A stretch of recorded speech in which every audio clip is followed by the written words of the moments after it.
पण वाचायचं असेल तर कुणाला तरी सोडलं पाहिजे। मग कुणाला सोडावं? ज्याला किती सोडलं तरी जो मला कधी सोडणार नाही त्याला सोडलं पाहिजे। म्हणून आजीनं हळूच का होईना पण बाबांना लात घातली। लात घातल्याबरोबर बाबा धाडकन खाली पडले, आजी सळकन आत घुसली, सीटावर बसली आणि तोंड बाहेर काढून म्हणते कशी, ओ पटकन आत या, मी जागा पकडली।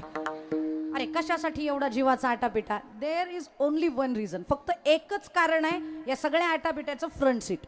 आता दृष्टांत सोडा, पुढचा माझा मुद्दा महत्त्वाचा आहे, तो नीट ऐका। फ्रंट सीटचा फायदा काय होतो? There are two types of benefits, दोन प्रकारचे फायदे आहेत। पहिला फायदा, ड्रायव्हरच्या जवळ बसणाऱ्याला सस्पेन्शन चांगलं मिळतं। गाडी तीच असते, सीट एकसारखीच असतात, ड्रायव्हर तोच असतो, खड्डे तेच असतात, पण तरी सुद्धा ड्रायव्हर पासून लांब बसणाऱ्याला हादरे जास्त बसतात आणि ड्रायव्हरच्या जवळ बसणाऱ्याला हादरे कमी बसतात।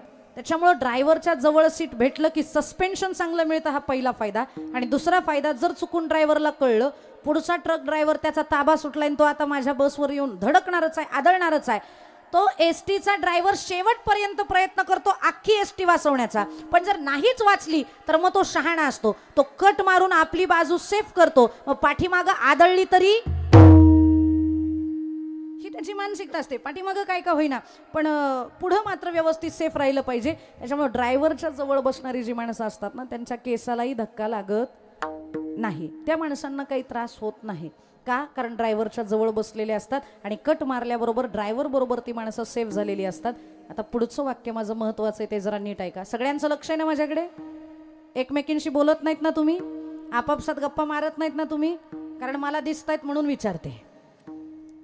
गप्पा काय हो, आपण लग्नातही मारतोच की, एरवी सुद्धा मारतोच की, पण कीर्तनात आल्यानंतर किमान हे 1.5-2 तास तरी सगळं विसरावं आणि कीर्तन ऐकावं, कारण संसारातल्या गप्पा सुख देणार नाहीत, हे ऐकलेलं सुख देणार आहे, म्हणून ऐकत चला। एकमेकींशी गप्पा वाटल्यास आहे ना, आज मी सगळ्या तुमच्या घरच्या मंडळींना सांगते की कीर्तन झाल्यानंतर, पाळणा झाल्यानंतर 1 तास फक्त यांना गप्पा मारायला मनपट ठेवा बुवा, लवकर घरी घेऊन जाऊ नका, पण कीर्तनात मात्र गप्पा मारू नका। विठ्ठल विठ्ठल।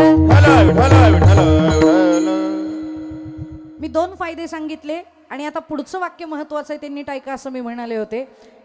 एसटीच्या 4 ते 5 तासाच्या प्रवासामध्ये, एसटीच्या, माझ्याकडे बघा, माझ्याकडे बघा, कुत्र माझ्यापेक्षा चांगलं भुकतंय का? त्याच्याकडे बघतात, जाऊ द्या ना, करू द्या ना त्यांना इकडं तिकडं, त्यांना तरी कधी कोण बघतंय? ते रॅम्प वॉक करतायत, त्यांना असं वाटतं की वा आज आमच्याकडे कोणीतरी बघतंय, त्यांच्याकडे बघू नका, माझं म्हणणं आहे का। 4 ते 5 तासाच्या एसटीच्या प्रवासामध्ये जर चालकाच्या जवळ तुम्ही बसलात तर तो चालक तुम्हाला हे 2 फायदे करवून देतो। त्याचप्रमाणे 40 ते 50 वर्षाच्या आयुष्याच्या प्रवासात जर जगाच्या चालकाच्या जवळ बसाल तर तो चालक तुम्हाला हे 2 फायदे करवून देईल की नाही बोला? पहिला फायदा तो म्हणजे त्या चालकाच्या जवळ बसाल तर तो तुम्हाला सांभाळेल, त्यांना अनेकांना सांभाळलेला आहे। पडता जड भारी दासी आठवावा घरी, मग तो होऊन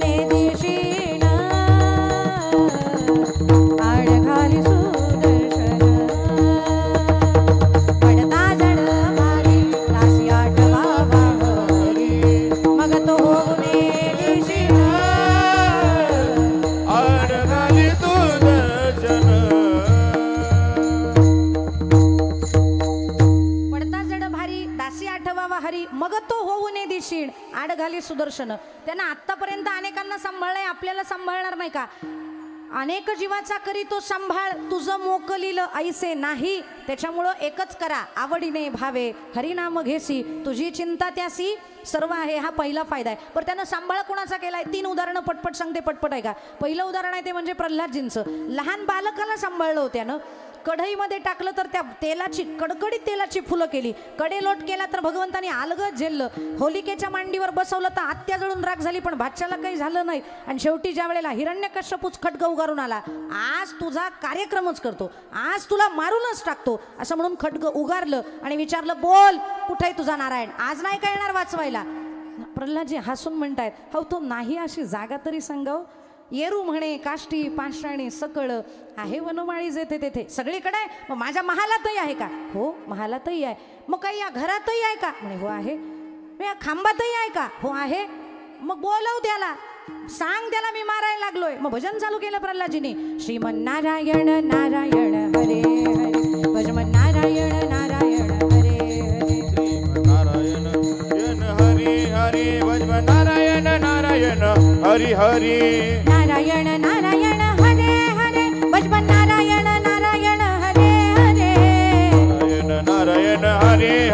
भजमन नारायण नारायण हरे हरे नारायण नारायण हरे हरे भजमन नारायण नारायण हरे हरे भजमन नारायण नारायण हरे हरे भजमन नारायण नारायण हरि हरि.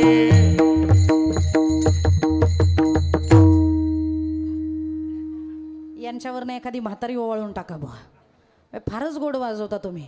काय आहे आजकाल ढोलकीचे बोल वाजवणारेच बरेच पखवाजे आहेत. मग त्यांना म्हणावं लागतं जरा सांप्रदायिक वाजवा ना.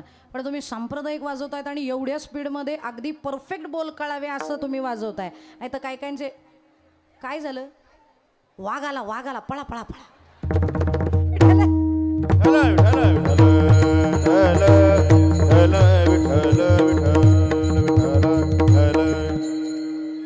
या कुत्र्याला माझंच कीर्तन सापडलं काय. ते आजच नेमकं कुटाणा करायला आलंय. एक काम करा ना तिथं जरा आडवं कुणीतरी बसा ना. माझ्याकडे नाही तिकडे तोंड करून बसा. ते आलं की फक्त हाड म्हणायचं. आमच्याकडे श्रावण महिन्यात म्हणत नाहीत हाड कुत्र्याला. पण काय करता कीर्तनात व्यत्यय येत असेल तर. आता लक्ष आहे ना सगळ्यांचं. कुत्रा गेला ना आजूबाजूला परत एकदा नीट बघा अजून काही आलंय का. हा आता लक्ष द्या. भजन केलं आणि भजन केल्याबरोबर तुमचं कौतुक चाललं होतं माझं. फार गोड वाजवता. तसे वादक तीन फार मोठे होऊन गेलेत दादा. इंद्र शंकर आणि रावण. इंद्राचं वाजवणं आपण नको विचारात घ्यायला कारण तो कीर्तनात कधी वाजवत नाही. तो नर्तनात वाजवतो. पण दोन मात्र भजनात वाजवणारे वादक आहेत. एक म्हणजे शंकरजी आणि दुसरे म्हणजे रावण. आता शंकरजी सुद्धा भक्तीच करतात आणि रावणही भक्तीच करतोय वाजवून. रावण शंकरांचा भक्त आहे. शंकर त्याचं उपास्य आहे म्हणून तो पखावज वाजवत असताना शंकरांची स्तुती पखवाजावर गातो. मग त्याची स्तुती काय आणि शंकरांची स्तुती काय. मग दोघांमध्ये फरक काय. शंकर वाजवताना सत्वगुण प्रधानतेनं वाजवतात आणि रावण वाजवताना मात्र तमोगुण प्रधानतेनं वाजवतो. दोघांचं वाजवणं सांगते तुम्हाला ऐका. रावण वाजवताना स्तुती वाजवतो शंकरांची कोणती. जटाटवी जलक कल प्रवाह पाविकस्थले रेवलंब्य लंबितांबुजांग तुंग मालिका टमट्ट मट्ट मट्ट मन्निनाद मट्ट मर्वय चकार चंड तांडव तनोतुना शिवा शिवा शिवा. हे पण जमतंय तुम्हाला. हे ऐकलं तरी असं अंगामध्ये वीर रस संचारतो. कुणाला धरून कुणाला मारू असं होतं का. कारण तमोगुणाची वृद्धी करणारा हा बोल आहे. पण ज्या वेळेला शंकर वाजवतात शंकर वाजवताना त्यांचं उपास्य राम आहे. मग तेही वाजवताना रामस्तुती वाजवतात. मग ते काय वाजवतात ते ऐका. श्रीराम श्रीराम श्रीराम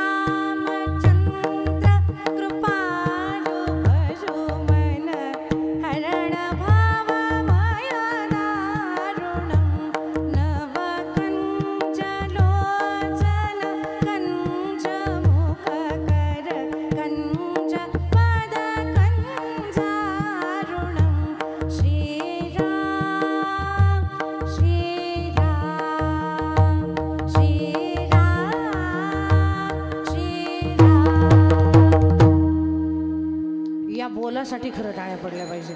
कारण काय या स्तुतीला हा बोल वाजवावा लागतो हेच 90% वादकांना कळत नाही. मग ते वाजवतात तसं त्याच्यात ढळून म्हणावं लागतं. आता मला सांगा तुम्ही दोन्ही स्तुत्या ऐकल्या त्याच्यातली सत्वगुणी आणि शांत कोणती वाटली. पहिली का ही आत्ताची. आत्ताची ही आत्ताची सत्वगुण प्रधानतेनं शंकर वाजवतात आणि जसं शंकर सत्वगुण प्रधानतेनं वाजवतात तसं दादा तुम्ही वाजवता म्हणून तुमचं कौतुक आहे. विठ्ठल विठ्ठल. आता प्रल्हादजीकडे जाते. प्रल्हादजी भजन करतात. नारायण नारायण हरे हरे. भजन करायला लागल्यावरती राग आला हिरण्यकश्यपूला. माझ्याही महालात तो आहे म्हणतो. खांबातही आहे म्हणतो. खांबावरी लाथ मारिली दुर्जने स्तंभी नारायण प्रगटले आणि किती क्षणात आले. हाके सरसी उडी आलो निया स्तंभ फोडी घालो निया स्तंभ फोडी घालुनिया स्तंभ फोडी घालुनिया स्तंभ फोडी घालुनिया स्तंभ फोडी. हाके सरसी उडी घालून या स्तंभ फोडी. प्रल्हादासाठी जर एका क्षणात येतात प्रल्हादाचा जर सांभाळ करतात तर आपला करणार नाहीत का. करतील पण प्रल्हादासारखी भक्ती आपली असली पाहिजे. कोणीही सांगितलं, अगदी सांगणारा बाप जरी असला तरी त्याचं ऐकायचं नाही. ही ज्या वेळेला वृत्ती तयार होईल आणि भजन चालू होईल ना, त्यावेळेला प्रल्हादासारखं आपल्याला नरसिंह सांभाळतील. अजून कोणाला सांभाळलंय? द्रौपदीला नाही का सांभाळलं?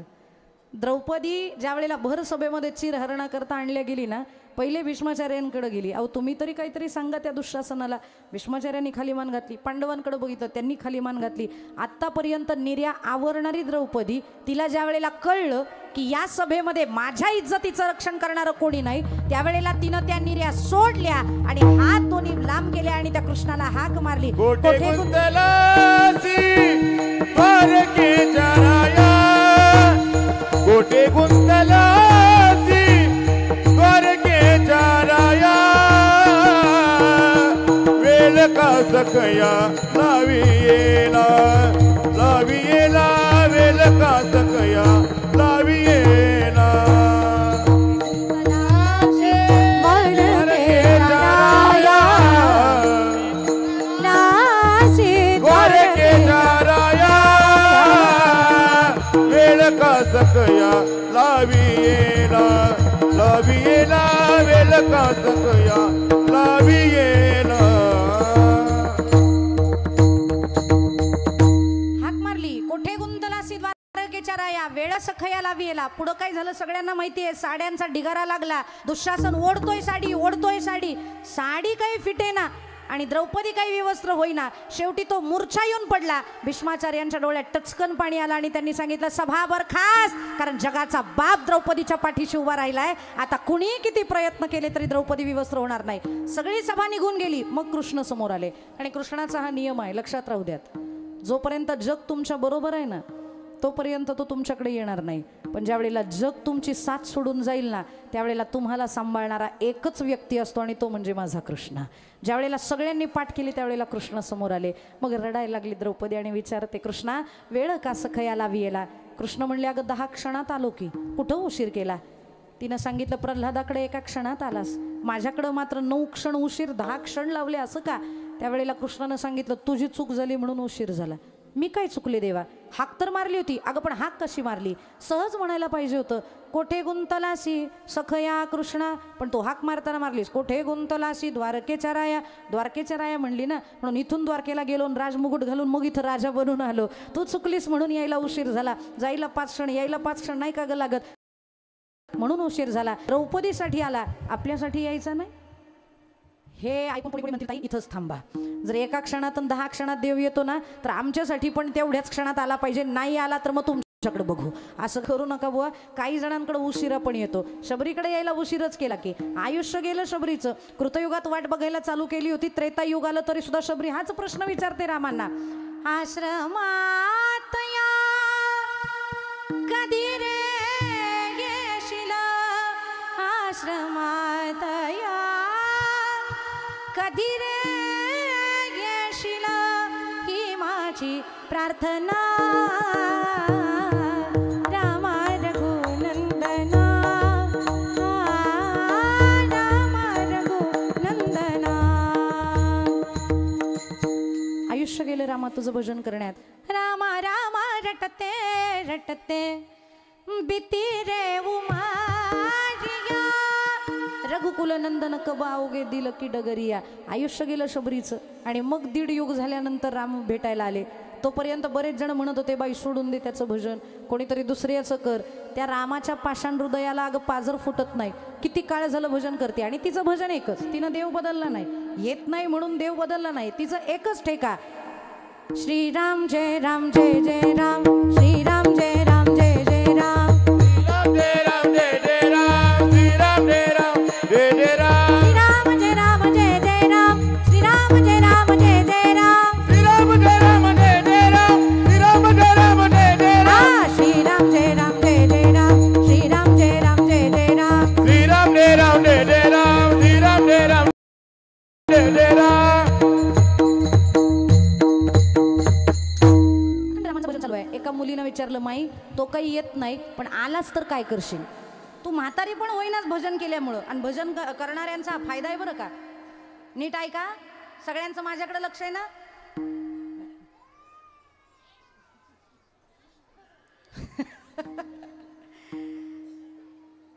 रामांचं भजन करणारा कधी म्हातारा होत नाही. प्रेमानं भजन करणारा काळ रोखू शकतो. काळावरती सत्ता बाकी कोणाची नसल चालत ना तरी भजनाची चालते बरं का.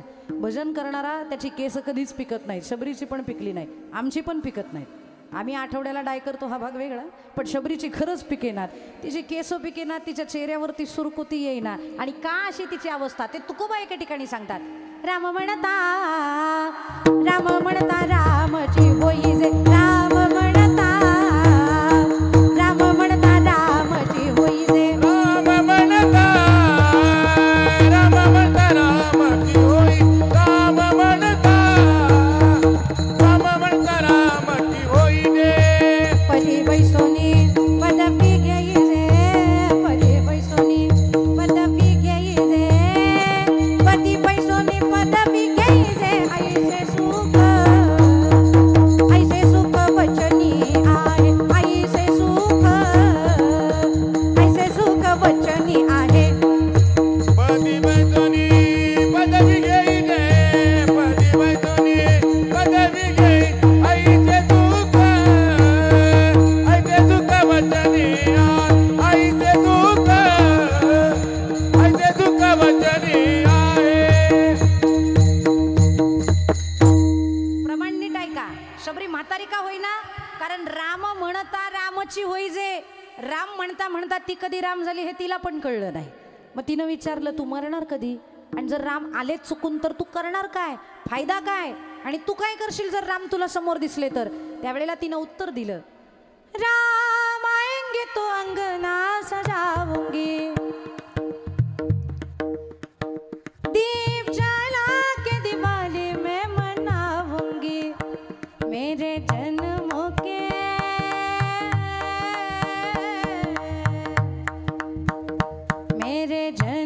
के सारे पाप मिट जाएंगे, राम आएंगे, मेरे झोपड़ी के भागार खुल जाएंगे, राम आएंगे, राम आएंगे, आएंगे, राम आएंगे, राम आएंगे, आएंगे, राम आएंगे, मेरे झोपड़ी के भागार खुल जाएंगे, राम आएंगे, मेरे जन्मों के सारे पाप धुल जाएंगे, राम आएंगे, राम आएंगे. ते आल्यावरती मग काय आरती करेन त्यांची. प्रत्येक ज्योतीची ओवाळणी, खरीसी मन पवनाची खेळणी, अशी आरती त्या रामांची उतरेन. जन्माचं भाग्य जे काही माझं आहे ते उदयाला येईल. मग मी म्हणेल उजळले भाग्य आता उगी चिंता वारली.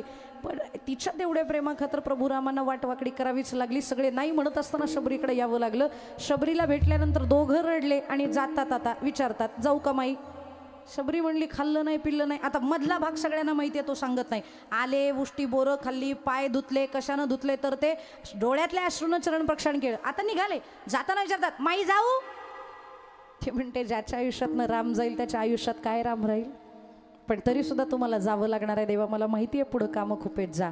पण जाता जाता थोडी 2 पावलं पुढं चालून गेलेले राम परत वळतात आणि माईला विचारतात, माई 1.5 युग भजन केलंय, भजनाचा काही मोबदला मागितला नाहीस, तुझ्या भक्तीचं ऋणाचं त्या ओझं झालंय माझ्या पाठीवर, काय पाहिजे बोल. तू आज जे मागशील ना ते देण्याची माझी मानसिकता आहे, बोल तू फक्त तुला काय पाहिजे.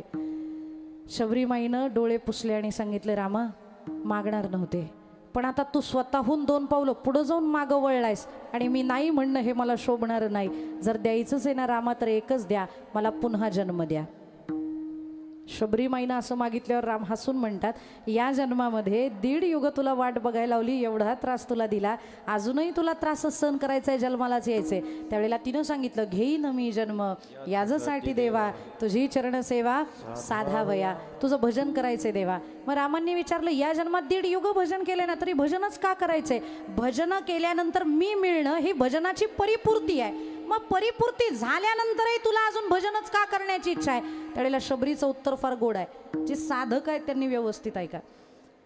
शबरीचं उत्तर आहे, देवा तुम्ही भेटलात आनंद झालाच, त्यामध्ये काही शंकाच नाही, पण देवा तुम्ही भेटल्यानंतर जो आनंद झाला ना त्याच्यापेक्षा लाखपट आनंद तुम्ही भेटण्यासाठी कराव्या लागणाऱ्या भजनात तर मला रोज मिळत होता आणि मला तो गमवायचा नाही, म्हणून मला भजनासाठी पुन्हा जन्म पाहिजे नाही. आणि आता जन्म कुठं पाहिजे लिहून घ्या देवा. आता गुजरात राज्यात डांग जिल्ह्यात जन्म नकोय, आता राज्य बदला, जिल्हा बदला, मग कुठला पत्ता सांग शबरी, कुठं जन्माला यायचंय ऐका देवा. नगरी अयोध्यासी रघुकुल सघराना हो, चरण हो राघव के जहाँ मेरा ठिकाना हो. चरण हो राघव के जहाँ मेरा ठिकाना हो. तिथं जाऊन काय करणार आहे? जय सिया राम दंडवत भैया मधुरी वाणी बोले, करे कीर्तन संत मगन मन गली गली में डोले. सीता राम नाम धुन मस्तानी लागे, मस्तानी लागे, मोहे मीठो मीठो सरजुजीरो पानी लागे. सीता राम जी की प्यारी रजदानी लागे, रजदानी लागे, मोहे मीठो मीठो सरजुजीरो पानी लागे. तिथं जायचंय आणि तिथं जाऊन तुमचं भजन करायचंय. याचसाठी मला पुन्हा जन्म हवाय. असं प्रेम शबरीनं केलं तर भगवंतानं तिच्यावरती कृपा केली. जर शबरीमाईवर कृपा करतात तर आपल्यावरती का करणार नाहीत? पण एक सांगू, कीर्तन ऐकता ऐकता कधीतरी वाटलं पाहिजे शबरी होता येईल, कधीतरी वाटलं पाहिजे प्रल्हाद होता येईल, कधीतरी वाटलं पाहिजे द्रौपदी होता येईल. कैयसी दशा येईल माझे अंगा, चित्त पांडुरंगा झुरत से, चित्त पांडुरंगा. आणि ज्या वेळेला आपण या तिघांनी इतकी भक्ती करू ना, त्यावेळेला देव आपल्याला सांभाळेल. देव सांभाळतो म्हणून त्याच्या जवळ जायचंय. हा पहिला फायदा आहे. भजन करणाऱ्याला देव सांभाळतो, हा पहिला फायदा. कसा सांभाळतो माहिती आहे का? पारिजातकाचं झाड आहे का कुणाच्या दारात? प्राजक्ताचं झाड आहे का ओळीत कुणाकडं? प्राजक्ताच्या झाडाची सगळी फुलं सकाळी पायदळी तुडवल्या जातात, पण झाडाला ज्या फुलांवरती अधिक प्रेम असतं ना, झाड त्या फुलांना पानावरतीच अडवतं. बाकीची पायदळी पण मोजकी पानावरती असतात, त्यांना कुणाच्या पायाचा स्पर्श होत नाही. आणि मग येणारा जो पूजक आहे तो पानांवरची तेवढी फुलं उचलतो आणि ती देवाच्या चरणावरती वाहतो. तसं आपण सगळेजण म्हणजे त्या प्राजक्ताची फुलं आहोत. ते प्राजक्ताचं झाड म्हणजे देव आहे, प्राजक्ताची फुलं म्हणजे आपण आहोत. जे भजन करत नाही ते सगळ्यांच्या पायदळी तुडवल्या जातात, आणि जे भजन करतात ना, देव त्यांना अलगद पानावरती धरतो. आणि शेवटी त्याचं गत्यंतर, शेवटी त्याचं स्थित्यंतर, शेवटी त्याची स्थिती जी जाते होते ती भगवंताच्या चरणाशी समर्पण ही असते. तसं आपलं आयुष्य व्हावं, आपल्या जीवनाचं फुल भगवंताच्या चरणाशी समर्पित व्हावं असं वाटत असेल ना, तर भजन करा. विठ्ठल विठ्ठल पहिला फायदा झाला. देवाच्या जवळ जाण्याचा पहिला फायदा, देव सांभाळतो. आणि दुसरा फायदा, काळाला तो भीती घालू देत नाही आपल्याला. काळाला सांगून ठेवलेला आहे, भजन करणाऱ्याच्या गावाच्या शिवेला पण जायचं नाही. नका जावो या गावा नामधारकाच्या शिवा, नका जावो या गावा नामधारकाच्या शिवा, नका जाऊ तया गावा नामधारकाच्या शिवा, नका जाऊ तया गावा नामधारकाच्या शिवा.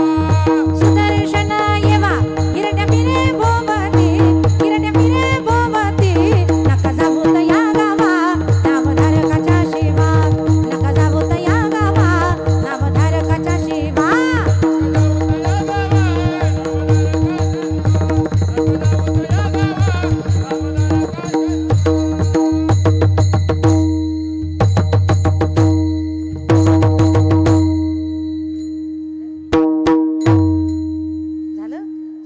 नका जाऊ या गावा नामधारकाच्या शिवा, सुदर्शन येवा गिरट्या फिरे भोवती.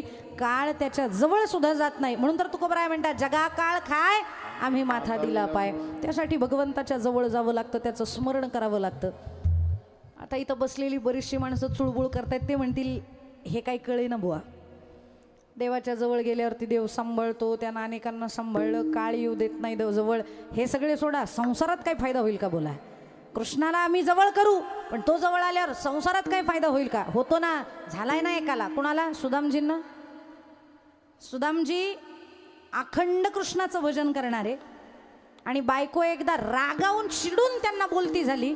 आयुष्य गेलं त्या कृष्णाचं भजन करता, अख्ख्या गावात सांगत फिरता की तो माझा मित्र आहे, पण त्यानं कधी तुम्हाला मित्र म्हणलंय का?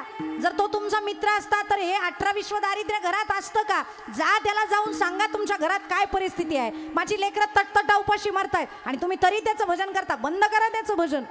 हे ऐकल्यावर सुदामजींनी सांगितलं, बाई मागण्यासाठी भजन नाहीये माझं, प्रेमासाठी भजन आहे. अहो पण जा तरी त्याच्याकडे, त्याला सांगा तरी परिस्थिती काय आहे ते. सुदामजी तयार झाले, जायला तयार झाले, पण एका अटीवर. ए राधे, राधे, किती गोड आहेत तुम्ही, किती छान दिसताय आज, बोलू नका ना, मी तुमच्या कृष्णाची कथा सांगतेय. कृष्ण आज तुमचा आहे ना, तुमचा आहे ना, त्याला घरी घेऊन जायचं आहे ना, त्याच्याशी लग्न करायचं आहे ना. ते खरंच नाही म्हणायला लागल्या त्या म्हणतील ही काय आली उगाच मध्ये आम्हाला भीती घालाय. पण घरी घेऊन जायचं आहे ना कृष्णाला. हां, मग त्याची कथा सांगते, मग ती ऐकली पाहिजे की नाही. या जशा मैत्रिणी तशी मी तुमची मैत्रिणी की नाही, थोडी मोठी आहे पण आहे की नाही, आहे की नाही मी तुमची फ्रेंड, मग तुम्ही माझं ऐकलं पाहिजे की नाही. मग जरा वेळ माझ्याशी गप्पा मारा ना, एकमेकींशी नका मारू. हां ऐका. सुदामजी तयार झाले, कृष्णाकडे मी जाईन पण एका अटीवर काही मागणार नाही. अरे नका जाऊ, तुमचं फाटकं धोतर बघूनच त्याला कळेल तुमच्या घरात काय अवस्था आहे ते. अगं पण देवाकडं, मित्राकडं, आईबापाकडं जाताना, बहिणींकडे जाताना रिकाम्या हातानं जाऊ नये. घेऊन काय जाऊ? ती म्हणली आला बाई हा परत मूळ जागेवर. माझ्याच लेकरांना करून खाऊ घालायला काही नाही, तुझ्या देवाला कुठं काय देऊ. पण तिने उसने मुठभर पोहे आणले. आणलेले पोहे सुदामजींकडे दिले, बांधा. धोतर बघितलं, वरती केल्यावर पलीकडं बायको दिसली, हसायला लागले. माझ्या धोतरामध्ये एवढी जागा नाही की ते तू दिलेले मुठभर पोहे एका ठिकाणी बांधता येतील. मग आता ती म्हणली माझी साडी तर ऑलरेडी 3 वेळेला फाडलेली आहे. लग्न झाल्यानंतर पहिल्या बाळणपणात फाडली, त्याच्यानंतर पोरं मोठी झाल्यावर कपड्याला फाडली, आणि तिसऱ्या वेळेला ज्या वेळेला ती अजून मोठी झाली त्यावेळेला फाडली. त्याच्यामुळे माझ्या अंगावर जी साडी आहे ती मी फाडू शकत नाही आता. पण तुमच्या धोत्रामध्ये एका जागी जर पोहे बसत नसतील तर 3 ठिकाणी बांधा आणि त्या धोत्रामध्ये ते पोहे घेऊन जा. 3 ठिकाणी गाठी बांधल्या सुदामजींनी. देवाकडे जाताना देवाकडनं येताना 3च गाठी माणसाकडे असतात, माणसाबरोबर असतात. कोणत्या? संचित, प्रारब्ध आणि क्रियामान. 3 गाठी बांधल्या आणि निघाले. जसे सुदामजी लांब गेलेले बघितले तशी त्यांची बायको पटकन आत देवघरात आली आणि त्या कृष्णाच्या मूर्तीसमोर हात जोडून त्या कृष्णाला विनंती करते, सगळ्यांच्या जवळ गेलास, सगळ्यांचा विचार केलास, आता माझी वेळ आलेली आहे, तेव्हा माझा विचार करा. शबरी अहिल्या गणिका नारी, शबरी अहिल्या गणिका नारी, अब हमरी बारी जी, दूर करहु दुख मेरा बाके बिहारी जी, दूर करहु दुख मेरा बाके बिहारी जी, दूर करो दुख मेरा बाके बिहारी जी, दूर करो दुख मेरा. लांब जाईस तोपर्यंत सुदामजी सरळच निघाले होते, पण घर तर आता दिसत नाही ना, म्हणून मागं वळून बघितलं. आता बायको दिसत नव्हती, बायको दिसेना, आणि मग मात्र आता भजन चालू केलं. कारण तिच्यासमोर भजन केलं असतं तर चिडली असती ना, म्हणून पुढे गेल्यावर भजन चालू केलं. भजन काय? सगळ्यांनी प्रेमानं करा, सगळ्यांनी हातानं टाळी आणि मुखानं भजन करा. श्री कृष्ण गोविंद हरे मुरारी, हे नाथ नारायण वासुदेव, श्री कृष्ण गोविंद हरे मुरारे, हे नाथ नारायण वासुदेव, हे नाथ नारायण वासुदेव, हे नाथ नारायण वासुदेव, हे नाथ नारायण वासुदेव, हे नाथ नारायण वासुदेव. श्री कृष्ण गोविंद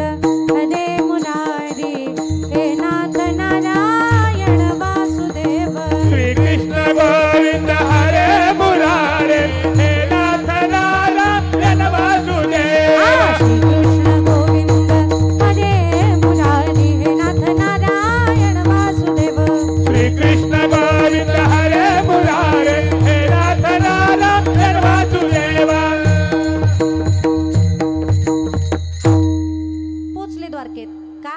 कारण कीर्तनकारांकडे वेळ कमी होता, त्याच्यामुळे पटकन द्वारकेत पोहोचले. द्वारकेत गेल्यानंतर सोन्याची द्वारका, आणि सोन्याची द्वारका बघितल्यानंतर मग मात्र आता आवाज बारीक झाला. ह्याच्या अख्ख्या गावातली घरं सोन्याची आहेत. आणि मी कायम सांगते, पुढारी जर चांगला असेल ना तर अख्ख्या गावाला सोन्यासारखं ठेवू शकतो तो, फक्त पुढारी कृष्णासारखा पाहिजे. मध्ये एका नेत्याचं वाक्य असं होतं, अजूनही भारतातनं सोन्याचा धूर निघतो, पण काम करणारे कार्यकर्ते हे इमानदार असले पाहिजेत. त्यांनी जर इमानदारीनं काम केलं ना तर आजही आपण सोन्याच्या घरात राहू शकतो. एवढं आपल्याकडं आहे, एवढं भारतामध्ये आहे. आणि मग त्या सगळ्या सोन्यांच्या घरांना बघितलं आणि खाली मान घातली. आत्तापर्यंत द्वारकाधीशाचं भजन करणारे सुदामजी आता मात्र द्वारकाधीशाचं भजन करत नाही. ऐपत नाही माझी द्वारकाधीशाचं भजन करायची. मग माझा गोकुळातलाच बरा.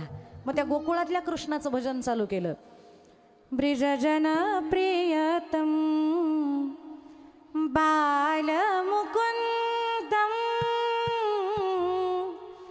राधा रमणं हरे हरे राधा रमणं हरे हरे. द्वारात आले. द्वारपालांनी रस्ता अडवला. ब्राह्मणजी तुम्ही आत नाही जाऊ शकत. का? अहो हा मोठ्याचा आहे. तुमच्या अंगावरची कपडे बघितली का? त्या कपड्यांकडे बघून तो चिडेल आमच्यावरती, जाऊ नका आत. मग त्या सुदामजींनी सांगितलं त्याला फक्त निरोप द्या की मी आलोय. ऐकेनात सुदामजी म्हणल्यावर जरा धक्काबुक्की झाली. जरा ढकललं सुदामजींना, खाली पडले. कृश झालेली अंगकाठी होती. खाली पडल्यावरती धुळीत माखलेले सुदामजी अंग झटकतात. ते पोहेवर उचलतात आणि सांगतात, जाऊन माझा निरोप तर सांगा की रे तुम्ही. काय निरोप सांगायचा आहे? हरे द्वारपालो कन्हैया से कह दो, हरे द्वारपालो कन्हैया से कह दो, इधर पे सुदामा गरीब आ गया है, इधर पे सुदामा गरीब आ गया है. अरे द्वारपालो कन्हैया से कह दो, अरे द्वारपालो कन्हैया से कह दो, घर पे सुदामा गरीब आ गया है, घर पे सुदामा गरीब आ गया है, गरीब आ गया है, गरीब आ गया है. एका जणाला दया आली. तो आतमध्ये गेला. सांगितलं त्यानं, कृष्णजी तुमचे मित्र आलेत. अरे कोण मित्र आलाय? माझे हजारो मित्र. काय नाव? नाव घेतलं त्यानं. दम लागला होता ना, आतमध्ये पळत गेलता. एका झटक्यात नाव घेता आलं नाही. नाव घेताना असं घेतलं, दा. मा कुठं म्हणू देतोय हा काळा? मा म्हणायच्या अगोदर त्यानं सिंहासन सोडला आणि थेट गेला दरवाजाकडं. दरवाजाकडे गेला, लोटांगण घातलं. घालीन लोटांगण वंदीन चरण, डोळ्यानी पाहिन रूप तुझे, प्रेमे आलिंगीन आनंदे पूजिन, भावे वाळीन म्हणे नामा. लोटांगण घातलं, चरण धुतले. काही जण म्हणतील काय बादली घेऊन पळाला होता का? अहो नाही, डोळ्यातल्या अश्रूनं ते चरण प्रक्षालन केलं आणि घट्ट मिठी मारली. आलिंगन संताची या दिव्य झाले माझे काया. आलिंगन दिले सुदामजींना आणि आदरपूर्वक आतमध्ये घेऊन आले. सिंहासनावरती बसवलं. तिथं अगदी व्यवस्थित शुद्धोदकानं स्नान घातलेलं आहे. भरजरी वस्त्र नेसायला दिलेलं आहे. गप्पा चालू झाल्या. सुदामजी म्हणले गप्पानंतर भूक लागले, पहिले जेवायला आण. सांगतो म्हणले, सांगतो. बायकांना सांगितलं, जा मित्र आलाय माझा, पंचपक्वान्न करून आणा. 80,000 ताटं आली 15 मिनिटात. काही जण म्हणतील एवढी कस काय? त्याला बायका काय कमी आहेत का? 16,108 बायकां, प्रत्येकीनं 5-5 ताटं केली. 108 आळशी होत्या किंवा न ऐकणाऱ्या होत्या, त्यांची सोडून द्या. 16,000 जणींनी केली. 16 80,000 ताटं आली. सुदामजी बघतात आणि रडायला लागले. एक वेळ अशी आहे की काय खावं हा प्रश्न आहे, आणि एक काळ आजचा असा आहे की काय काय खावं हा प्रश्न आहे. पण चला भूक लागली आहे, आता वेळ कमी आहे. 11:30 वाजत आलेत, वेळ कमी आहे, माघारी पण जायचंय. हातात पाणी घेतलं आणि वारकऱ्याचा नियम आहे, आचमन केल्याशिवाय आणि कृष्णाला अर्पण केल्याशिवाय, देवाला भोग दाखवल्याशिवाय आपण अन्न ग्रहण करू नये. देवाला नैवेद्य न दाखवता, न त्याला चारता जर तुम्ही जेवत असाल तर तुम्ही जेवण करत नाही, तर तुम्ही पाप खाता. त्याच्यामुळं पहिल्यांदा काही श्लोक म्हणायचे, अन्न पवित्र करायचं आणि मग ते अन्न ग्रहण करायचं. पण श्लोक कोणते म्हणायचे असतात मी सांगते तेवढे इथून पुढे म्हणत जा. सगळ्यांचं लक्ष आहे ना माझ्याकडं? जेवायच्या अगोदर हे मंत्र म्हणायचे आणि मगच जेवायचं, तरच जेवायचा अधिकार आहे, तोपर्यंत जेवायचा अधिकार नाही. मंत्र कोणते म्हणायचे? 15वा अध्याय. हातात पाणी घ्यायचं आणि म्हणायचं अहम वैश्वानरो भूत्वा प्राणिनाम देहमाशिता प्राणापान समायुक्तम पचाम्यन्नम चतुर्विधम सर्वस्यामृती सन्निविष्टो मतस्मृती ज्ञानमपोहनं च वेदैश सर्वैरहमेव वेद्यो वेदान्तकृत वेदविदेवचां द्वैव पुरुषो लोकेक्षरशास्त्रेव च सर्वाणि भूतानि कूटस्थोऽक्षरोच्यते उत्तम पुरुषस्तन्या परमात्मेत्युदारता यो लोकत्रयमाविश्य बिभर्ते वेश्वरा यस्मात् श्रमदितो मक्षरादपिचोत्तमा तस्मै लोकवेदेश प्रथित पुरुषोत्तमा यमामेव समूढो जानाति पुरुषोत्तमं स सर्वविद्वज्मां सर्वभावेन भारत इति गुह्यतमं शास्त्रमिदमुक्तमयानग एतद्बुद्धबुद्धिमान् सत्कृतकृत श्रीभारत इति श्रीमद्भगवद्गीतासु उपनिषत्सु ब्रह्मविद्यायां योगशास्त्रे श्रीकृष्णार्जुन संवादे पुराण पुरुषोत्तम योगनाम पंचदशोऽध्यायः. श्रीकृष्णार्पणमस्तु. एवढं म्हणल्याशिवाय तुम्ही जेवायचं. काही जण म्हणतील उज्ज्वलाताई परत हिला बोलवायचं नाही. काही बडं एवढं कुठं असतं का? हे नाही जमलं तरी किमान एवढा मंत्र म्हणा. वदनी कवळ. आज नाही म्हणायचा, आज उपास आहे आपल्याला, आज कवळच घ्यायचं नाहीये. पण हे सगळं झालं. कृष्णार्पण म्हणल्याबरोबर कृष्णानं हात धरला. काय पाहिजे? खाऊ खाऊ पाहिजे पाहिजे नको. मग बस ना तू खाली. ए लादा इथं बच ना. ती माझ्याकडे बघच ना. बरं चल तू तिकडं बघ. ती म्हणते भविष्यातली मी कीर्तनकार आहे, मला स्टेज डेअरिंग आलं पाहिजे. आणि मग अशा रीतीनं ते हात धरलं. मला पण भूक लागली आहे. अरे तुला कशी भूक लागली बाबा? एवढ्या मोठ्या घरात राहतोस आणि तुला भूक लागली आहे. सुदामजींना कृष्णानं सांगितलं तुम्ही घरातनं निघाल्यापासून उपाशी आहेत ना, त्या दिवसापासून मी काही खाल्लेलं नाही आहे, मलाही भूक लागली आहे. वहिनीनं काही दिलंय का नाही? मग लक्षात आलं पुरचुंडी आहे. देवा आणलंय पण दाखवण्याजोगतं नाही आहे. म्हणजे कसं का असे ना सोडा. सोडेन देवा पण फक्त तुझ्यासमोर, तुझ्या बायकांसमोर नाही सोडायचो. का? या मोठ्यांच्या घरातल्या पोरी आणि त्यांच्यासमोर माझं दारिद्र्य दाखवू का रे? नाही जमायचं मला. पण कृष्णानं विचारलं तेवढीच अडचणी ना बायकांची, पाठवतो त्यांना आतमध्ये. बायकांना फक्त खुणावलं. हां गेल्या ना सगळ्या.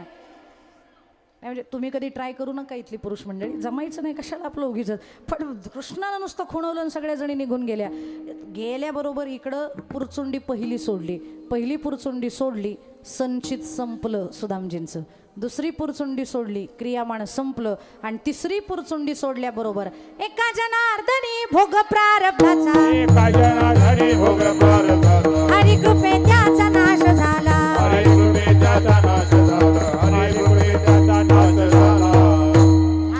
नाश झाला. संचित संपलं, प्रारब्ध संपलं, क्रियामाण संपलं. आणि मग त्या देवानं सुदामजीचे पोहे खाल्ले. कसे पोहे? सुदाम देवाचे देवाचे फके मारी कोरडेची.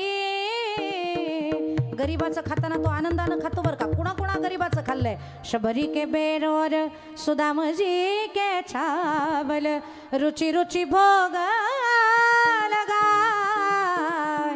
उद्धवजी चल विदुरागर जाय.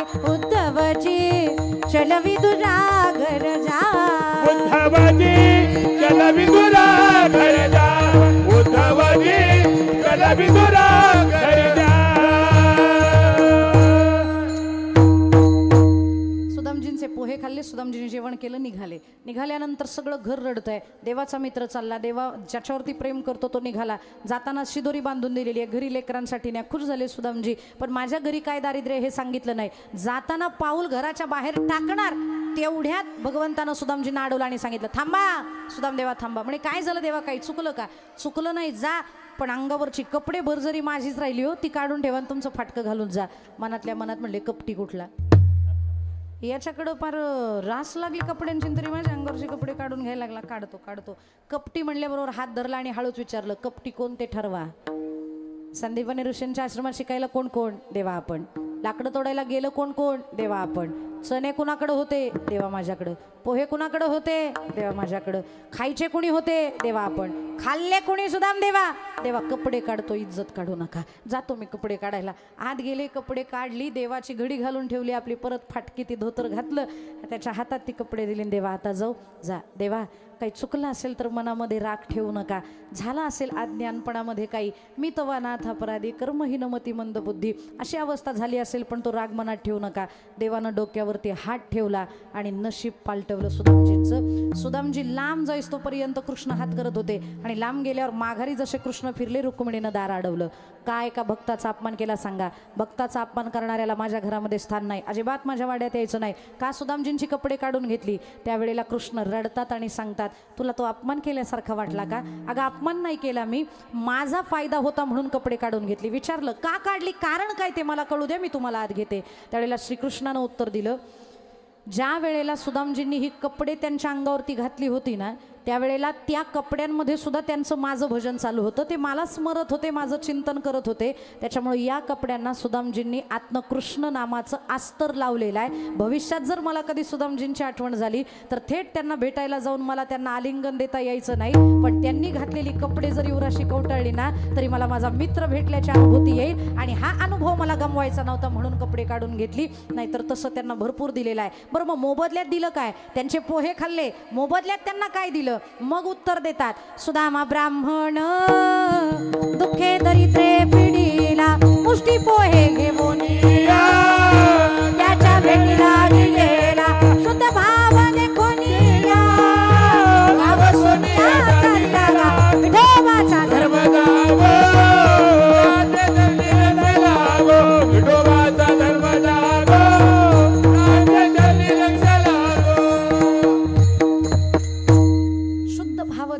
गाव सोनियाचा दिला का? अहो, अख्खं गाव सोन्याचं दिलं त्या सुदामजींना. जर फक्त मुठभर पोह्यासाठी गाव सोन्याचं मिळत असेल तर आपल्या भजनापायी आपला बंगला सोन्याचा व्हायचा नाही का? आपला बंगला केला तरी बस ना, आपल्याला कशाला गाव करायला पाहिजे? पण जर भजनानं हे सुद्धा मिळतंय तर का भजन करू नये? अहो, लक्ष्मी त्याची दासी आहे, तुम्ही मागाल ते मिळेल, पण त्यासाठी त्याचं भजन केलं पाहिजे. पण भजन करताना भजन असं केलं पाहिजे की भजनामध्ये तुम्ही सर्व जगत विसरले पाहिजे आणि तुम्हाला अख्खं जगत हे जगदाकारी झाली सत्ता, वारून गेली पराधीनता, अवघे आपुलेचे आता या अवस्थेपर्यंत पोचलं पाहिजे. आपण भजन करतो, आता जरा नीट ऐका. बरेच आजकालची माणसं भजन करायला लागली आहेत, पण भजनामध्ये त्रुटी आहे. काय भजनात त्रुटी आहे? मी भजन करतो याचाच अहंकार वाढला. पूर्वीच्या काळी लोक भजन कमी करायची, पण सांगायची नाही कोणाला की मी भजन करतो, किंवा जास्त करू नाही सांगायची नाही मी किती करतो. आता थोडं केलं जातं आणि एवढं दाखवलं जातं. आजकालचा परमार्थ दाखवण्याचाच परमार्थ आहे आणि या दाखवण्याच्या नादामध्ये आपल्याला अहंकार निर्माण होत चाललाय हे आपण विसरायला लागलो. आणि परमार्थात अहंकार चालत नाही. अहंकार किती चालत नाही? तिळभर सुद्धा चालत नाही. तिळभरी जरी होया अभिमान मेरू तो समान भारदेवा.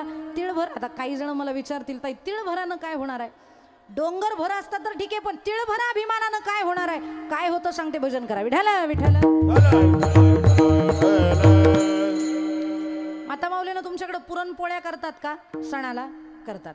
बरं, देवाला नैवेद्य दाखवायला नुसती पुरणपोळी असते का भजी आणि कुरडई पण तळावी लागते?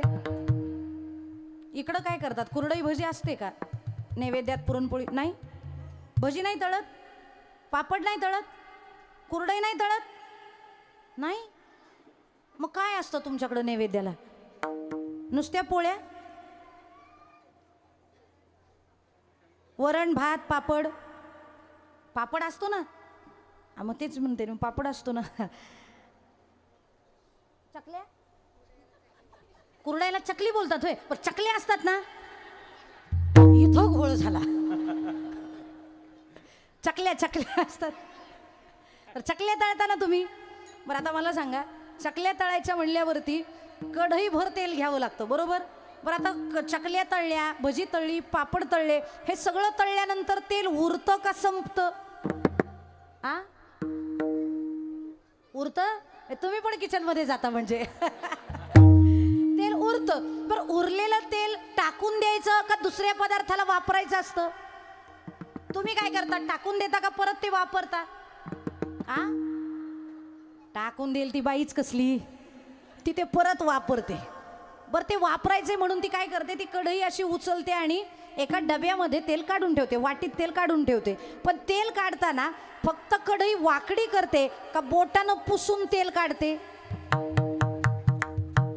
तुम्ही काय करता? पुसून काढता ना? नाही नाही, आताच्या पुरी नसतील काढत. मी बऱ्याच म्हाताऱ्या बघितल्यात. ज्या जुन्या म्हाताऱ्या आहेत ना, ज्यांनी खरा बारकाईनं संसार केलाय ना, ते अशा पुसून कढईत ते तेल काढतात आणि एवढ्यावर त्यांचं समाधान नाही होत. बोटानं पुसून काढल्यावरती सुद्धा त्यांना तेल दिसत असतं. मग त्या कणकीचा गोळा घेतात, त्या कढईत टाकतात आणि गोळसून गोळसून तेल काढतात. आता त्या कढईला तेल राहिलं का?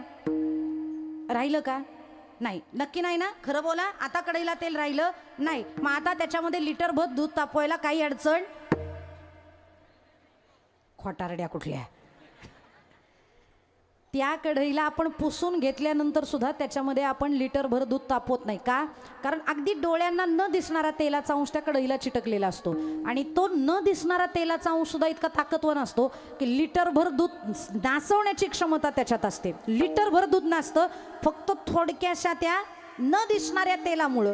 आता मला सांगा, कढईला न दिसणारं तेल जर लिटरभर दूध नासवू शकतं, तर आपल्या हृदयातला तिळभर अहंकार आपण आयुष्यभर केलेल्या परमार्थाला नासवू शकतो की नाही बोला? आणि तो नासवू नये म्हणून अहंकार नको. आणि अहंकार गेला तुका म्हणे देव झाला, आणि अहंकार आला तुका म्हणे वाया गेला. म्हणून अहंकार दूर करा. नको तो अभिमान, नको नको नको मान, नको अभिमान, सोडी मी तू पण तोची सुखी. आणि तो अहंकार जर ज्ञानामुळे येणार असेल, मी भजन करतो याच्यामुळे येणार असेल, म्हणून तर तुकोबराय म्हणतात लोकांमध्ये भजन करायचं नाही. येणे सुखे रुचे एकांताचा वास, नाही गुण दोष अंगाय तो वृक्षवल्ली आम्हा सोय रे. काळ सारावा चिंतने एकांतवासी गंगा स्नाने, देवाच्या पूजने प्रदक्षिणा तुळशीच्या. आणि कलाकारानं स्वतःला जपलं पाहिजे. अहंकार आला की जर आपण परमार्थापासून परावृत्त होणार असू, तर तो अहंकार बाजूला करून परमार्थ करा, देवालयाशिवाय राहणार नाही. आणि तो अहंकार गेला की मग एक एक आवरण परमार्थाला बाधक असणारी सुटत चालतात. पहिलं आवरण सुटला, अहंकार गेला. त्यानंतर 3 आपल्याला सत्ता सोडाव्या लागतात. 3 प्रकारच्या सत्ता आहेत. विचारसागर नावाचा ग्रंथ आहे. सगळ्यांचं लक्ष आहे का माझ्याकडं? नाही. मोजक्याच जणींचं आहे, पण मोजक्या जणींचं लक्ष इकडं तिकडं जात आहे.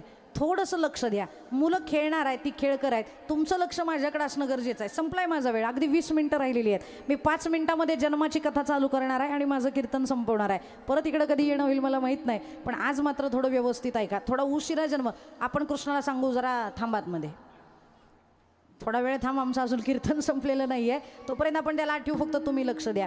आणि मग 3 प्रकारच्या सत्ता आहेत, त्या सत्ता आपल्याला सोडाव्या लागतात. कारण माणसाला भजनामध्ये बाधक असणारा जसा अहंकार, तशा 3 सत्ता परमार्थिकाला बाधक आहेत. कोणकोणत्या 3 सत्ता आहेत? एक आहे प्रातिभासिक सत्ता, दुसरी आहे व्यावहारिक सत्ता, आणि तिसरी आहे परमार्थिक सत्ता. प्रातिभासिक सत्ता जी नसते पण भासते, तिला प्रातिभासिक सत्ता म्हणतात. जी दिसते पण असत नाही, तिला व्यावहारिक सत्ता म्हणतात. आणि जी नसते पण असते, तिला परमार्थिक सत्ता असं म्हणतात. पहिली सत्ता नसते पण भासते. मोबाईलवरचे काही व्हिडिओ नसतात पण भासतात की नाही, याला प्रातिभासिक सत्ता म्हणतात. स्वप्न नसतं पण भासतं की नाही, त्याला प्रातिभासिक सत्ता म्हणतात. आणि ज्ञानोबराय म्हणतात ती सत्ता माझ्या आयुष्यातली निघून गेली. कारण स्वप्नीचे देखिले जाईला लाया, स्वप्नीचे देखिले जाईला लाया, स्वप्नीचे जाईले जाईला लाया, स्वप्नीचे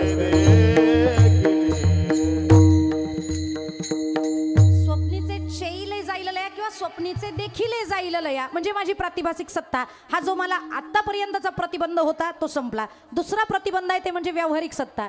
इथं बसलेली माणसं आहेत ना, आपल्या सगळ्यांना व्यावहारिक सत्ता आडसर आहे.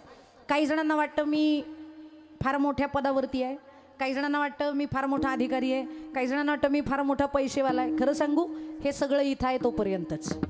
एकदा का मरण आलं की काय असणार आहेत आपण आणि काय असणार आहे आपल्याबरोबर याचा कोणी विचारच करत नाही. हे सगळं जे दिसतंय ना, जन्माच्या आधी नव्हतं आणि मेल्यानंतरही नसणार आहे. मधल्या कालावधीमध्ये भोगायला आलंय, भोगा, पण त्याचा अभिमान नको. व्यावहारिक सत्तेमध्ये आपल्याला अभिमान येतो सध्याच्या असणाऱ्या आपल्या प्रॉपर्टीमुळं, पण हे आपल्याबरोबर येणार नाही, कारण हे काहीच आपलं नाही. अहो, शरीर आपलं नाही. या शरीरासाठी वापरणाऱ्या आपण गोष्टी त्या काय आपल्या असणार आहेत? देह हे काळाचे, धन कुबेराचे, तेथे मनुष्याचे काय आहे? आणि हा देहही आपला नाही. देह जाईल जाईल, त्याशी काळ बा खाईल. का खाईल? कारण नाशिवंत देह जाणार सकळ, आयुष्य खातो काळ सावधान. बर का जायाचे शरीर जाईल क्षणात, कहा गोपीनाथ पावेची ना. किती दिवसाचा आहे? क्षणभंगुर नाही भरवसा. म्हणून हरे सावध तोडा माया आशा, काही नचले मग गळा पडेल फासा. पुढे हुशार थोरा हे वळसागा. म्हणून राम राम स्मरा म्हातारपणी. चुकले का? बरं, आधी म्हातारपणी नाही, आधी भजन करा. कारण आपल्याकडे वेळ कमी राहिलाय. किती वेळ राहिलाय आपल्याकडं? अंदाजे किती राहिलाय? नाही कीर्तनाचा नाही आयुष्याचा. माझ्याकडे घड्याळ आहे ना 20 मिनिटं कीर्तनाचा. आयुष्याचा किती राहिलाय नाही आपल्याला सांगता येणार. आत्ता इथं व्यवस्थित आहोत, पुढच्या क्षणाला काय होईल हे माहीत नाही. अल्प आयुष्य मानव देह शतगणिले ते अर्धरात्र खाय, मध्ये बालत्व पिढा रोगक्षय, काय भजनाचे उरले ते पाहिगा. वेळ कमी आहे म्हणून करावी तातडी परमार्थाची. मृत्यू यायच्या अगोदर आपल्याला भगवंत भेटला पाहिजे. आणि एक सांगू, सगळीकडे जायची तयारी करता, मरताना पण तयारी केली पाहिजे ना. मृत्यूची तयारी करायला नको. मृत्यू हे अंतिम सत्य आहे. वारीला जाताना वारकरी 20 दिवस तयारी करतात. वारी 15 दिवसाची, तयारी 20 दिवसाची. जिल्हाच बदलायचा आहे तरी 20 दिवसाची तयारी आहे. चारीधाम यात्रेला जाणारी माणसं जरा नीट निहाळून बघा. महिनाभर तयारी असते. बॅगा कोणत्या घ्यायच्या, कपडे कोणती घ्यायची, चपला कोणत्या घ्यायच्या, स्कार्फ घ्यायचा का स्वेटर घ्यायचा, तो कोणत्या कंपनीचा घ्यायचा, बॅग अमेरिकन टुरिस्टरच्या घ्यायच्या का सॅमसोनाईटच्या घ्यायच्या, इथपासून तयारी असते. चारीधामला जायचे फक्त राज्य बदलायचे तरी महिनाभर तयारी आहे. ॲब्रॉड जाणाऱ्या माणसांचा तर थाटच वेगळा. परदेशात जाणारी माणसं 6 महिने तयारी करत असतात. किती डिग्री टेम्परेचर आहे जरा चेक करा बरं. काय तिकडं आम्हाला सगळं सहन झालं पाहिजे. या सगळ्या गोष्टींचा विचार होतो. मग एक वाक्याचं मला उत्तर द्या आणि एका वाक्यातच द्या. जिल्हा बदलताना 20 दिवसाची तयारी करता, राज्य बदलताना 1 महिन्याची तयारी करता, देश बदलताना 6 महिन्याची तयारी करता. मग हे जग बदलताना किमान 1 वर्षाची तयारी नको का? म्हणून मरायच्या अगोदर 1 वर्ष तयारीला लागा. जमेल ना? कसं जमेल? डेथ डेट कुठं डिक्लेअर आहे? जर आजच मेलो तर कुठं वर्ष राहिला? म्हणून आत्तापासनं don't think about your past because it is dead. Don't think about your future because it is unknown, but don't miss your present because it is golden. So lock your past and enjoy your present. Tukobaray म्हणतात झाले गेले पाहू नका, त्याला जामीन आहे तुका. आपण इथून तरी पुढे, आता तरी पुढे, तरी पुढे, आता तरी पुढे हाची उपदेश. आता तरी पुढे, तरी पुढे, आता तरी पुढे हाची उपदेश.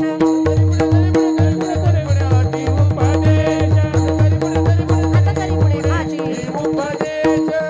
नका करू नाश आयुष्याचा,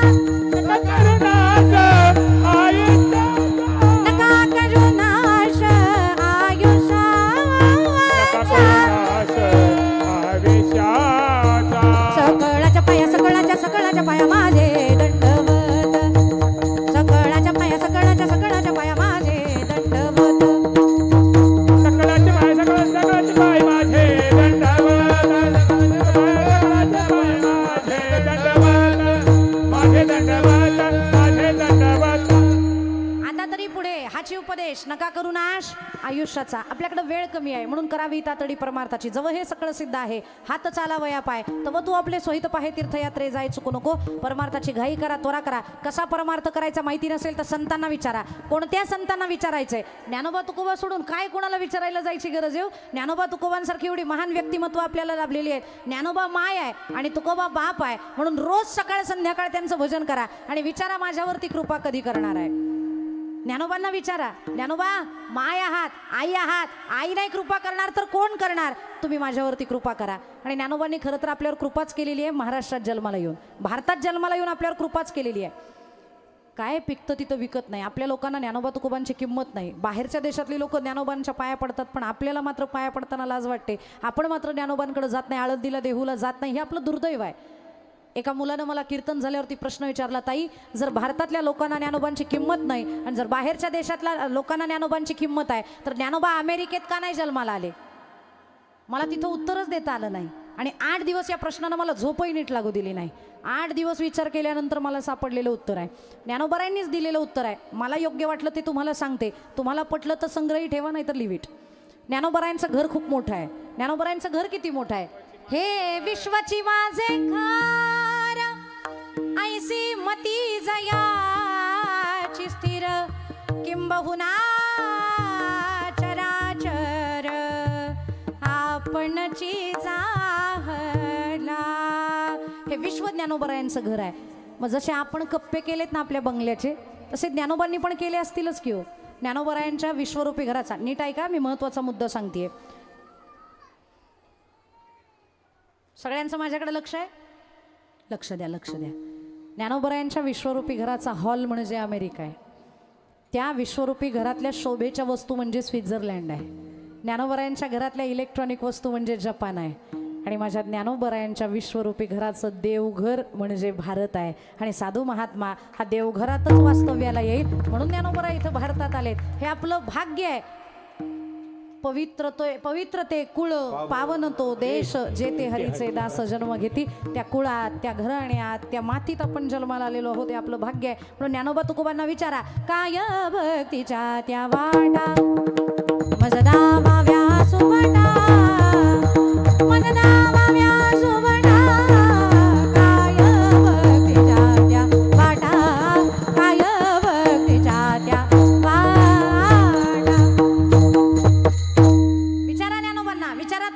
काय भक्तीच्या त्या वाटा मजदावाव्या सुभटा. मग ते आपल्याला सांगतील व्यावहारिक सत्ता संपवा आणि भजन करा. आहे मी कोण याचा करावा विचार म्हणे ज्ञानेश्वर निवृत्तीचा. आणि ज्या दिवशी तुम्ही कोण आहात हे तुम्हाला कळेल त्या दिवशी व्यावहारिक सत्ता संपली. इथं बसलेल्या सगळ्यांना माझं सांगणं आहे, ज्या शरीरावर तुम्ही सध्या प्रचंड प्रेम करताय ना ते शरीर म्हणजे तुम्ही नाही आहात. मग तुम्ही कोण आहात?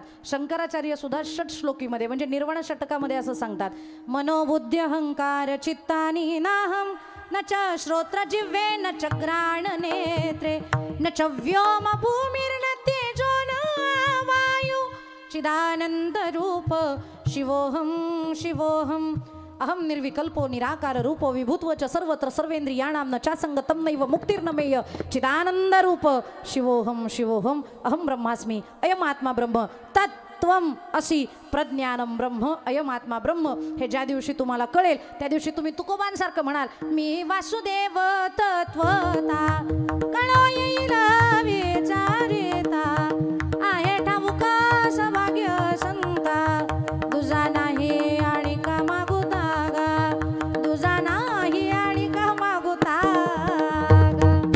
मी कोण आहे तर मी वासुदेव तत्वता, मीच देव आहे. कसा देव झालो? देव पहावयासी गेलो तेथे देवाची होऊन ठेलो. आणि देव झाल्यावरती व्यावहारिक सत्ता संपली. आणि तिसरी सत्ता परमार्थिक सत्ता. सत्ता धन्याची की जे मायबाप. परमार्थिक सत्तेमध्ये दोन व्यक्ती राहत नाहीत, दोनाचं एकच होतं. आणि एकत्व आलं की मग सगळ्या सत्ता संपल्या. या तिन्ही सत्ता संपल्या की मग तुम्हाला भक्ती करायला रान मोकळं. ज्ञानोबराय म्हणतात, माझ्या तिन्हीच्या तिन्ही सत्ता हरपल्या. अभंगाचं प्रथम चरण. हरपली सत्ता मुरली वासना, हरपली सत्ता मुरली वासना, हरपली सत्ता मुरली वासना, हरपली सत्ता मुरली वासना, हरपली सत्ता मुरली वासना, हरपली सत्ता मुरली वासना, हरपली सत्ता मुरली वासना, हरपली सत्ता मुरली वासना. सावळाची नयना दिसते, सावळाची नयना दिसते, काय करू माय सावळा श्रीकृष्ण, काय करू माय सावळा श्रीकृष्ण, सावळाची नयना दिसते, सावळाची नयना दिसते, काय करू माय सावळा श्रीकृष्ण, माय सावळा श्रीकृष्ण. हरपली सत्ता मुरली वासना, सावळाची नयना दिसते, सावळाची नयना दिसते, सावळाची नयना दिसते, हरपली सत्ता मुरली वासना, सावळाची नयना दिसते, सावळाची नयना दिसते, सावळाची नयना दिसते, दिसते. वा. हरपली सत्ता मुराली वासना, सावळाची नयना दिसत असे गोड चाली झाले. सांप्रदायिक झाल्या आणि गोड झाल्या. हरपली सत्ता. सत्ता कोणत्या हरपल्या ते सांगितलं. मुराली वासना. एका वाक्यात सांगते, वासना वाईट नसतात, त्या परिपक्व झाल्या की त्या चांगल्या असतात. परिपक्व होणं म्हणजे काय, वासना जोपर्यंत प्रपंचाकडे वळलेल्या असतात तोपर्यंत त्या आसक्ती म्हणवल्या जातात आणि त्याच वासना ज्या वेळेला परमार्थाकडे वळतात त्यावेळेला त्या भक्ती म्हणवल्या जातात. आपल्याला फक्त वासना मुरवायच्या आहेत. ज्ञानोबराय म्हणतात माझ्या मुरल्या मुराल्या वासना. आणि मग काय ज्ञानोबराय पुढं काय, आता तुम्ही फार देवच झाले, मग आता पुढं काही करायचं राहिलंच नाही का. नाही नाही नाही, जो महात्मा देवरूप झाला त्याला सुद्धा कर्तव्य आणि कर्म शिल्लक राहतं. त्यानं काय करायचं असतं, भजन. कुणाचं, विठोबा रखुमाई रखुमाई ठोपर रखुमाई विठोबा रखुमाई रखुमाई विठोबा रखुमाई विठोबा रखुमाई विठोबा रखुमाई ठोपर रखुमाई विठोबा रखुमाई विठोबा रखुमाई विठोबा रखुमाई विठोबा रखुमाई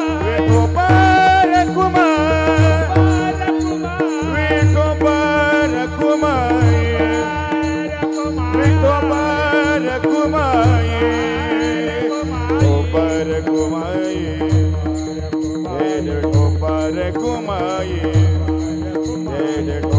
रखुमाई ठोपर रखुमाई विठोबा रखुमाई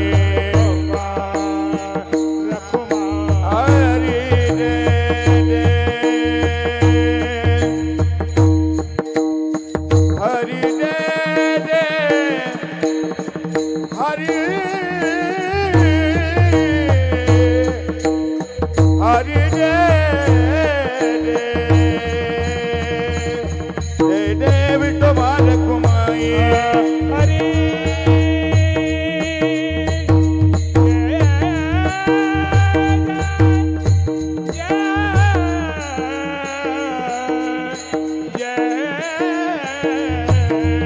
विठोबा रखुमाई जय विठोबा रखुमाई विठोबा रखुमाई जय विठोबा हरि रखुमाई जय जय विठोबा रखुमाई जय जय विठोबा रखुमाई विठोबा रखुमाई जय विठोबा हरि रखुमाई जय जय जय जय जय जय हरि जय जय जय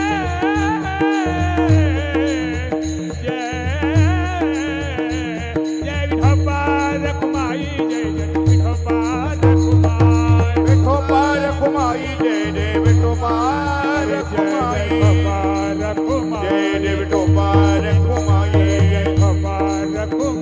जय विठोबा रखुमाई विठोबा रखुमाई जय विठोबा रखुमाई विठोबा रखुमाई जय विठोबा रखुमाई विठोबा रखुमाई विठोबा रखुमाई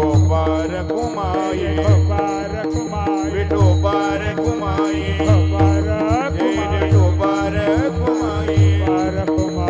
विठोबा रखुमाई विठोबा जय रखुमाई विठोबा रखुमाई विठोबा रखुमाई विठोबा रखुमाई विठोबा रखुमाई विठोबा रखुमाई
रखुमाये विठोबा रखुमाये विठोबा रखुमाये विठोबा रखुमाये विठोबा रखुमाये विठोबा रखुमाये विठोबा रखुमाये विठोबा रखुमाये विठोबा रखुमाये विठोबा रखुमाये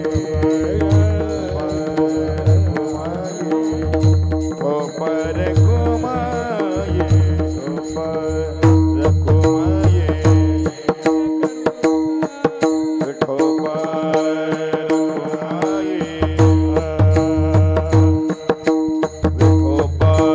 रखुमाये काय करो माय सावला दुर्गा काय करो माय सावला श्रीकृष्ण काय करू माय सावळा श्रीकृष्ण काय करू माय सावळा श्रीकृष्ण काय करो माय सावला श्रीकृष्ण काय करो माय सावला श्रीकृष्ण काय करू माय सावळा श्रीकृष्ण काय करू माय सावळा श्रीकृष्ण सांगितला कृष्ण निवृत्तीने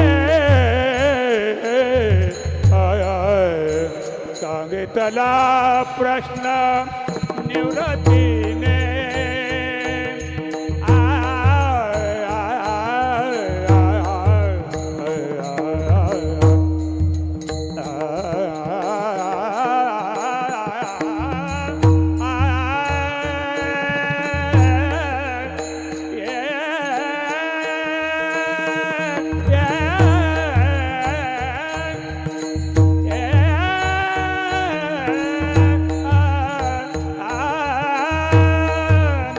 सांगितला प्रश्न निवृत्तीने सांगितला प्रश्न निवृत्तीने काय करू माय सावळा श्रीकृष्ण काय करू माय सावळा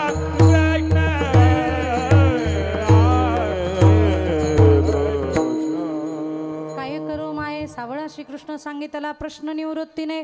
प्रश्न का सांगितला? कारण नवले केवडे केवडे नकळे कानोबाचे कोडे. त्याचं कोडं उलगडत नाही म्हणून तो प्रश्न सांगितला निवृत्तीरायाने. आणि आता अशी अवस्था झाली की तो सर्वत्र मला दिसायला लागला. अशीच अवस्था कृष्ण जन्माला येण्याच्या अगोदर त्या कंसाची झाली होती. कंसाची आता पटपट आहे का, कारण माझ्याकडे वेळ संपला. 5 मिनिटात मला जन्म करायचा आहे. पण आता सगळ्यांना आता काय कृष्ण जन्म 114 वर्ष तुम्ही ऐकतायत. त्याच्यामुळं अगोदर काय परिस्थिती निर्माण झाली होती हे माहिती आहे. वसुदेव देवकीचं लग्न झाल्यानंतर भाऊ, पूर्वीच्या काळी असा नियम होता की गावकोसाच्या बाहेर भावाला सोडायला जावं लागायचं. आत्ताचे भाऊ सोडायला येत नाहीत कारण बहिणी चांगल्या राहिल्या नाहीत. त्या हक्क सोड पत्रावर सह्या देत त्याच्यामुळे भाऊ सोडायला येत नाही. पण कंसाचं मात्र आपल्या बहिणीवरती प्रेम आहे. देवकीत चुलत बहीण आहे त्याची, पण गावकोसाच्या बाहेर सोडायला आला. आणि बाहेर सोडायला येणार आता माघारी वळणार त्यांना सोडून तेवढ्यात आकाशवाणी झाली. ही पहिली लीला आहे कृष्णाची. आपलं खोट्या आकाशवाणीवरती नाव येण्यासाठी आयुष्यभर धडपड करतो आपण. खोट्या आकाशवाणीवर नाव येत नाही. कृष्णाचं खऱ्या आकाशवाणीवरती नाव आलं. आकाशवाणी काय सांगते?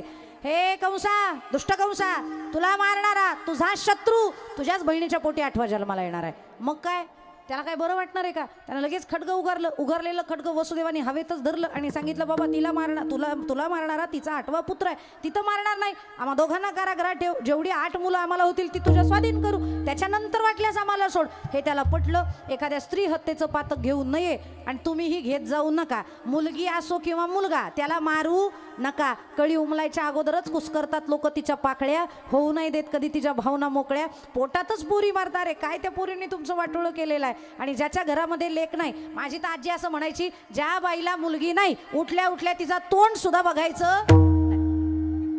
काय म्हणते ना, आम्हाला झाल्याच नाही आता काय करायचं आम्ही. पण का असं म्हणायचे माहिती आहे का? जिला लेक आहे ना ती कधी दुःखी राहत नाही. आणि जिला लेक नाही ना ती कायम अशी हिरमुसलेली राहते. का? कारण सगळा लोड तिलाच आहे. मुलगा काम करू लागत तो मनातलं त्याच्याशी आपण बोलू शकत नाही. त्याच्यामुळे मुली मारू नका. मग त्या स्त्री हत्येचं पातक घ्यायचं नाही म्हणून वसुदेव देवकीला त्यानं कारागृहामध्ये टाकलं. पहिलं बाळ जन्माला आलं. जन्माला आल्याबरोबर कंसानं विचार केला मला मारणारा आठवाय, त्याच्यामुळं मी आता फक्त आठव्यालाच आठवायचंय. आठव्याला आठवा. आता बाकीच्यांना कशाला आठवायचे? पहिला झाला सोडून द्याव. नारदजी आले. नारायण नारायण. कंसानं विचारलं कसं काय येणं केलं महर्षी? अरे म्हणे मला कळलं तू देवकीचं पहिलं बाळ मारत नाही. कंस म्हणला खरं ऐकलं तुम्ही. काही जरी झालं तरी माझी बहीण आहे आणि तिचं 8वं बाळ जर मला मारणार आहे तर मी पहिल्या बाळाला का मारू? अरे वेडाबिडा झालास की काय? 1 ते 8 असे जन्माला आले तर ठीक, पण उलट जर रांग लागली तर 8 ते 1 असे जन्माला आले तर 1 2 3 4 5 6 7 8 असे आले तर नेमानं ठीक आहे. पण 8 7 6 5 4 3 2 1 असे आले तर 8व्याचा नंबर कितवा? उलटा केला की 8वा पहिला होतो ना. आणि त्याचा काय भरोसा आहे बुवा? तो 8वा 7व्यांदा पण येऊ शकतो, तो 6व्यांदा पण येऊ शकतो, पहिल्यांदा पण येऊ शकतो. त्याचा काही भरोसा नाही. मारून टाक. म्हणला बरं झालं तुम्ही नारद महर्षी आले. जर तुम्ही आला नसतात तर माझा काटाच निघाला असता. नारदजी मनातल्या मनात म्हणतात त्याच्यासाठी आलोय तुझा काटाच काढायला. तुझं पाप तर भरलं पाहिजे ना बाबा. घडा भरल्याशिवाय तुला मारायचा कसा माझा देव? त्यानं ते पहिलं बाळ हिसकावलं. रडत होती ती देवकी. बाबा तुला मारणार 8वाय, पहिलं मारणार नाही त्याला मारू नको.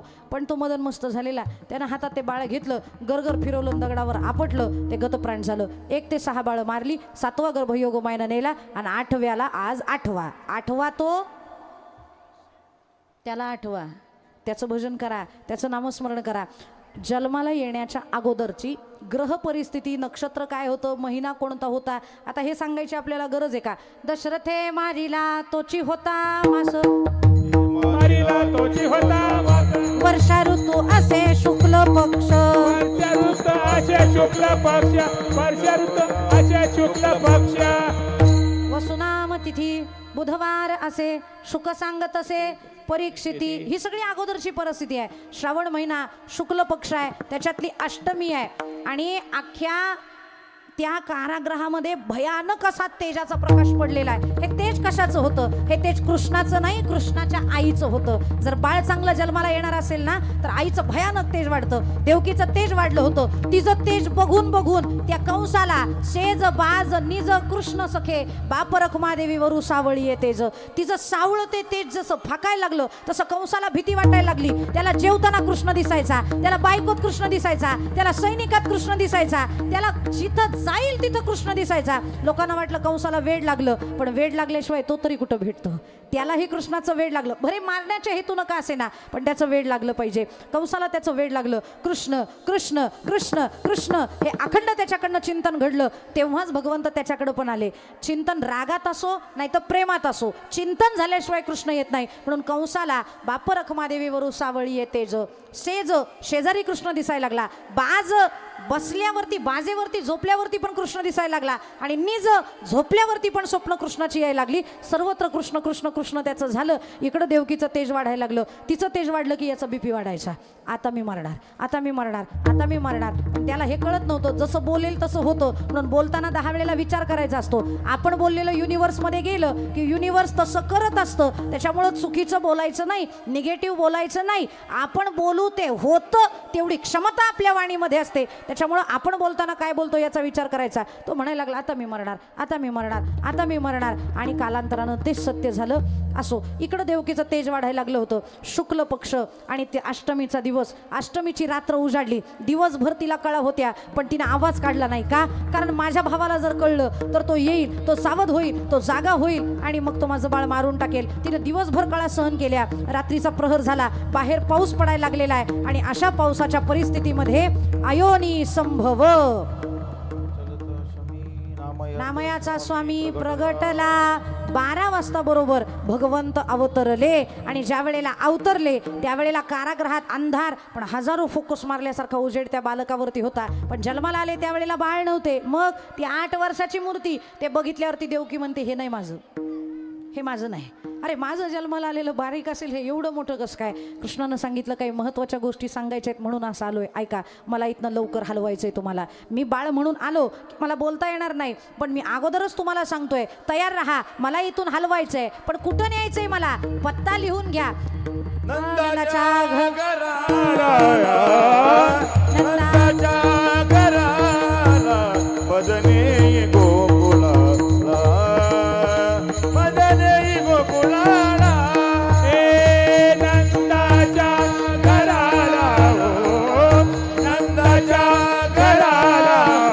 मजने गोकुळाला मजने गोकुळाला हे माया उपजली ते माया उपजली ते मज ठेवी आणि येते मज ठेवी आणि येते नंदाच्या घराला हो नंदाच्या घराला मजने गोकुळाला मजने गोकुळाला गोकुळाला नंदाच्या घराला मजने गोकुळाला माया उपजली तेथे ठेवी मजा आणि येते. अरे पण बाबा तिथं नेताना या द्वारपालांचं करायचं काय? त्यावेळेला कृष्णानं सांगितलंय रोहिणी नक्षत्र 2 प्रहर रात्र माया करी अस्त्र आणि काशी सगळ्यांवरती ती माया अस्त्र फिरवणार आहे. मला इथनं बाहेर काढण्यासाठी ती मदत करणार आहे. बाहेर पाऊस पडत असला तरी घाबरू नका, मला इथनं न्या. वसुदेवाला आनंद आहे का? कारण नवग्रह अनुकूल असं ती सकळांशी त्या सकळांशी अनुकूल झाले ते नवग्रह आणि त्या वसुदेवाचं कपाळ धन्य धन्य वसुदेवी कपाळ धन्य धन्य असं वसुदेवजी म्हणायला लागले. कारण जगाचा मालक माझ्या पोटी जन्माला आलेला आहे. आणि मग नंतर त्यांनी सांगितलं न्यायचं कशामध्ये? अहो म्हणे काहीतरी असेल ना, टोपलं झटकलं त्याच्यावरती मस्तपैकी आपलं अंगवस्त्र अंथरलेलं आहे. आणि मग विचारलं आता कधी येणार? आता येणारच आहे. आणि मी आयोनी संभव येणार आहे. आयोनी संभव म्हणजे सी सेक्शन डिलिव्हरी आहे. काय आहे?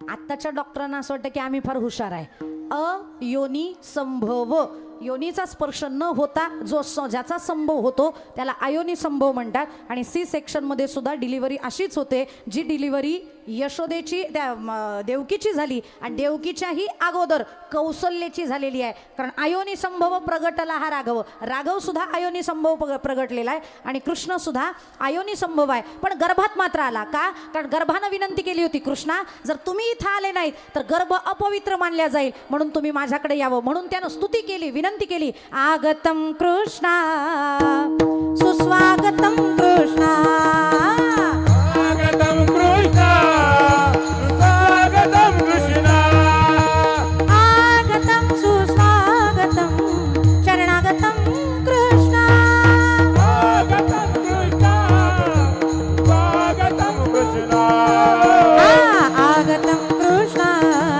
सुस्वागतम कृष्णा स्वागतम कृष्ण स्वागतम कृष्ण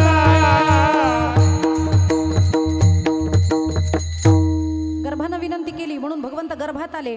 पण मात्र योनीतनं बाहेर नाही आले म्हणून अयोनी संभव करिता हा श्रमी आणि नामयाचा स्वामी प्रगटला. आणि म्हणून त्याचं भजन एकदा सगळ्यांनी प्रेमानं करा. जय राधा रमण हरी बोल जय राधा रमण हरी